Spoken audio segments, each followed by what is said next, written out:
Today we'll be looking at and beginning an investigation of our own on the significant role Afghan Cameleers have had on opening up the Australian outback and how they have contributed in the development of the Australia that we know today. The Afghan Cameleers, also known as camel drivers, who arrived in the 1800s, were very important in the early exploration of inland Australia. Their camels were favoured over the traditional horses and bullock teams because the camels were able to cope with and survive the harsh conditions of the Australian desert. Therefore, camels were in demand for exploration and long-distance travel through desert regions because they proved to be perfectly suited for the Australian environment. Camel teams would usually consist of about 70 camels and 4 cameleers and could travel between 32 to 40 kilometres in a day. That is equivalent to you walking from Mossvale to Bargo. Each individual camel could carry up to 600 kilograms on their back. That would be like you carrying a fully grown cow on your back.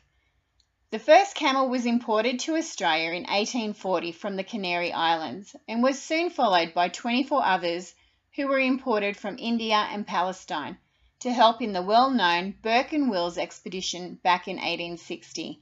It is estimated that from the years 1870 to the 1900s, more than 2,000 cameleers and 15,000 camels came to Australia.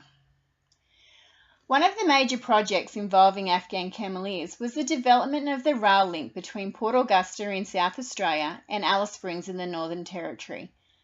The rail line was extended to Darwin in 2004. The rail line became known as the Ghan Railway. The Ghan Railway is named after the Afghan Cameleers and is a tribute to the contribution that they had to overland travel and the building of a connected Australia. Cameleers played an equally important role in the development of the overland telegraph line between Adelaide and Darwin during 1870 and 1872, which eventually linked Australia to London via India. In long strings of up to 70, the camels and their cameleers helped carry supplies inland for the mining and sheep industries.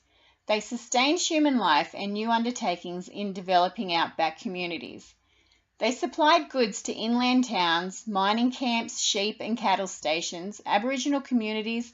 They carried building and railway materials, food, furniture, water, mail and medicine, and would return with goods from those inland interactions, such as baled wool and oil. Some other important roles the cameleers and their camels had in the development of Australia are that they carried pipe sections for the goldfields water supply and in the construction of the first rabbit-proof fence. As a result of the Afghan Cameleers' success, camel cartage bases were formed at railheads or near ports, and Afghan towns developed on the outskirts. These became known as Ghan towns.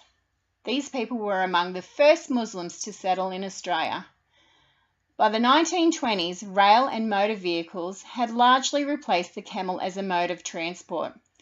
The introduction of motorised transport meant the end of an era for the cameleers. The cameleers were forced to find alternative work, and the camels were either destroyed or left to roam free in the Australian outback. And this, of course, has had a further significant effect on the environment in Central Australia, with wild camels becoming pests in the outback. Some estimates put camel numbers in outback Australia as high as 1.2 million, but we will look into that at a later stage.